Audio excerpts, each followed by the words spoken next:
think they've been put down in a while. Yeah.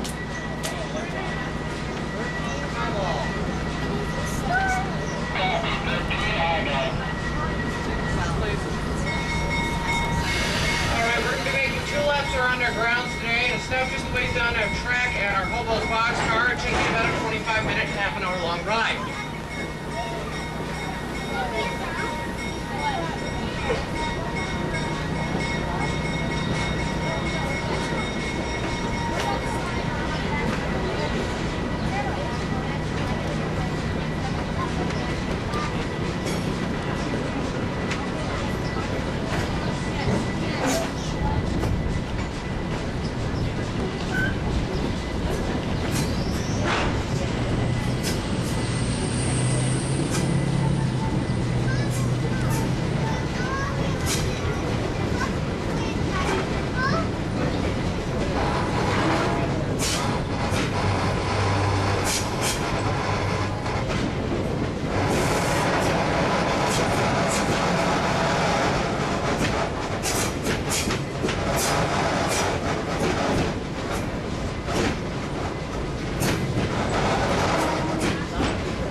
Keep your eyes open for some local wildlife. We do have snow egrets, blue herons, plenty of water birds,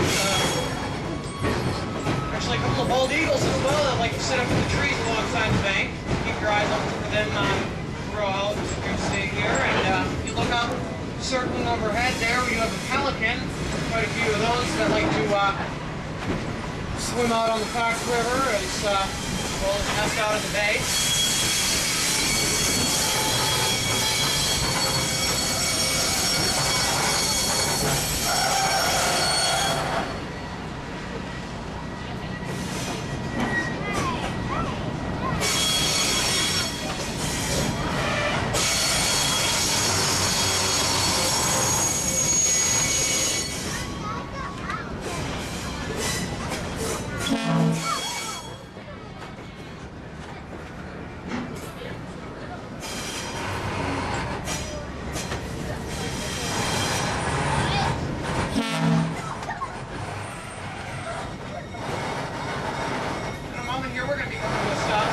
Hobo's boxcar and talk a little bit about hobos as well as the signs you see on the side of the car.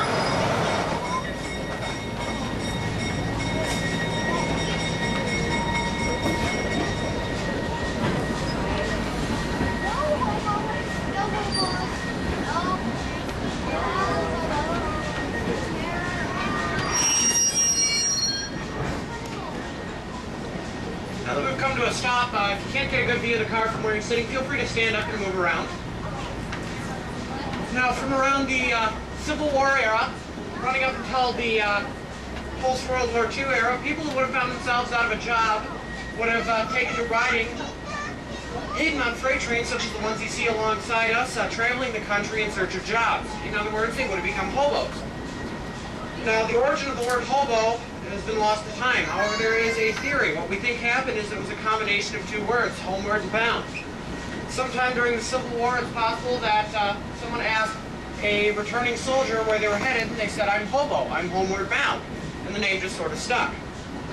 Now, the hobos would have used signs, and like the ones you see on the side of this car, and dozens of others like them, to inform each other about the conditions in the towns they passed through. The first sign we have, the upside-down Y, is a sign you did not want to run into as a hobo. If you saw that sign, you'd get back on the train and get out of town as quickly as possible. If the police caught up with you in that town, they'd beat you up, throw you in jail. When your sentence was up, they'd drag you out to the edge of town until you never to come back. In other words, they didn't like having hobos wandering the streets. The next sign, the checkerboard pattern, kind of looks like the bars of a jail cell. Well, that's what it represents. You get caught in that town, the police probably aren't going to beat you up, but you're probably going to end up in jail for vagrancy. The third sign, a rectangle with a dot in the center of it, is the hobo sign for danger. Now usually this is combined with another sign. Underneath there we have the wavy line representing water, and what that means is that the water of Dutchman's Creek is not safe to drink. Coming out to the other side of the corridor, we have two hobos name signs. Hobos that often adopt nicknames in their travels and a sign to go along with them. The first one is Boxcar Betty. She was one of the few female hobos, and she actually did travel with her children. And the next one is Bozo the Clown. These were two real hobos that were active around the Depression era. The final sign we have here is the junction or station building with an arrow pointing north. That directs you, if you were to get off the train here, which way you would head to get into Hood Junction. Hobos would leave these around town, directing each other to train stopping points, be it a siding or a railroad yard. They'd also leave them at the stopping points, directing each other into town.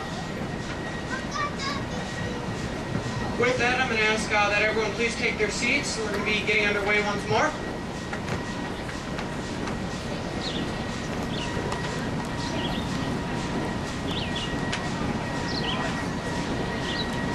Highball.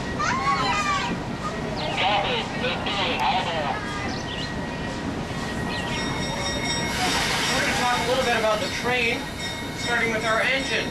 Locomotive 13 is an Alco American Locomotive Company S2.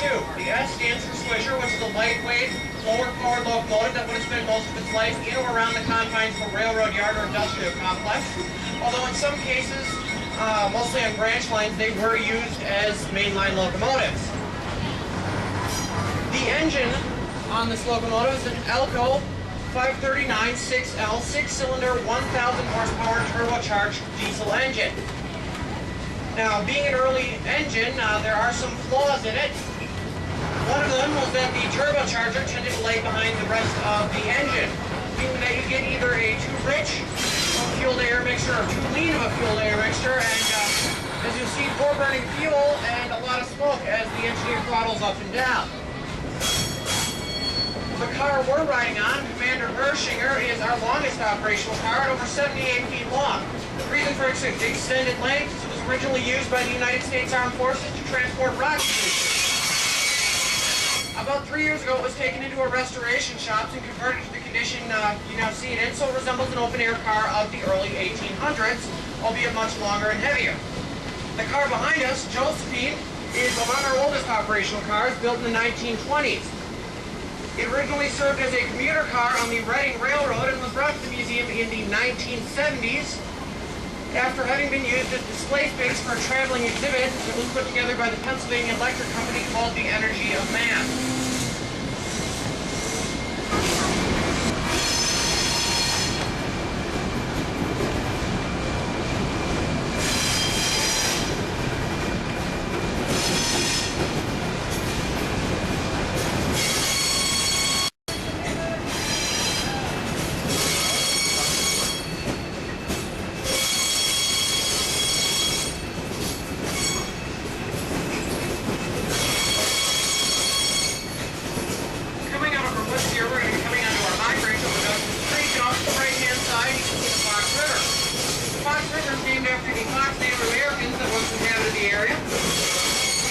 Transport for the early settlers in the area of the woods in this region was once so thick it was almost impossible to walk through some of the densest areas, much less ride a horse or pull a cart.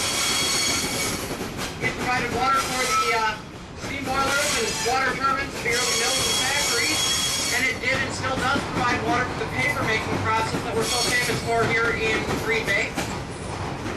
Actually, we have the distinction of being called the toilet paper manufacturing capital of the United States, mostly thanks to the Georgia Pacific Paper Company. An interesting connection between Georgia Pacific and our train, our locomotive, 13 last operated running in and out of the Fort Howard Paper Company warehouses, which are now owned by Georgia Pacific.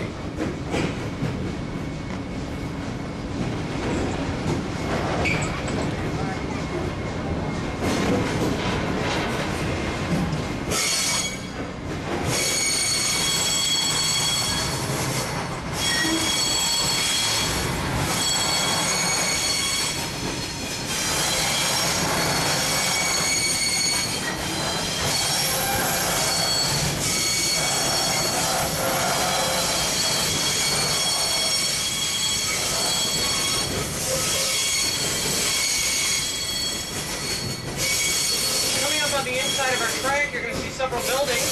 First off, the gray one is our mechanical center. That's where we perform maintenance work and restorations on our various pieces. Right now, we're restoring a dynamometer car, which is a car that would have been used to measure the performance of a locomotive, horsepower, tractive effort, pulling potential, and other variables. We want to have that fully restored in a couple of years so we can use the equipment on board to teach math and science programs to local schools. The open-ended building is the Victor McCormick Pavilion. That's home to most of our steam locomotives and a passenger train you can walk through. And on the left-hand side, it houses our oldest locomotive. 24 was built in 1910 by the American Locomotive Company and served on the Lake Superior and Ishpeming Railroad of northern Wisconsin. It also operated on the grounds along with the locomotive next to it, 2718, and a small tank locomotive that's now housed in our Lenfessy Center up until the 1970s when we did discontinue steam operation. The building with the National Railroad Museum sign on it is the Frederick J. Lenfessy Center. That's home to most of our restored pieces, including the Big Boy, world's largest steam locomotive, the GG1 electric locomotive, the Eisenhower A4 British steam locomotive, and a number of other exhibits.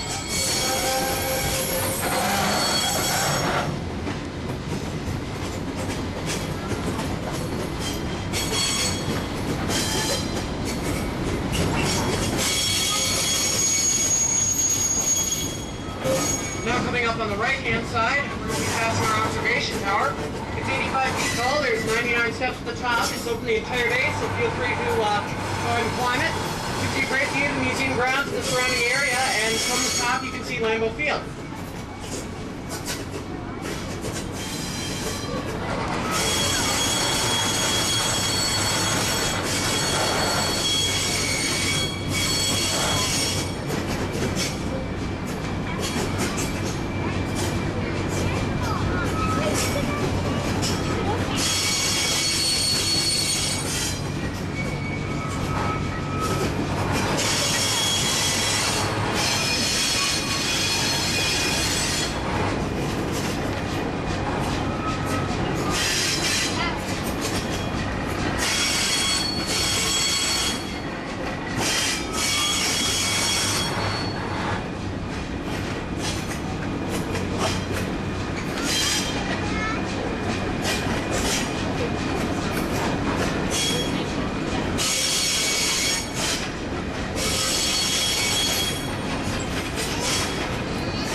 Head of our display track on the inside of our corner, you're going to see kind of a rough colored car with wings mounted on the side of it. Rather curious looking device is one of the remade pieces. It's known as a Georgia spreader, and it's a maintenance car that served a number of purposes on the railroad. Those wings there could be dropped down to the ground to dig a ditch for drainage. They could be used for grading the gravel ballast back into place alongside the tracks. They can be held just above the ground and used to knock down brush. And finally, those smaller wings on the front deck could be extended out, and if it was so wished, a snow plow could be fitted, and it could be used to plow snow.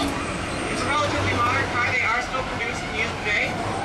Canadian National, the railroad that runs through Green Bay, actually operates one out of the railroad yards in the downtown area, plowing snow from the yards and track during the winter.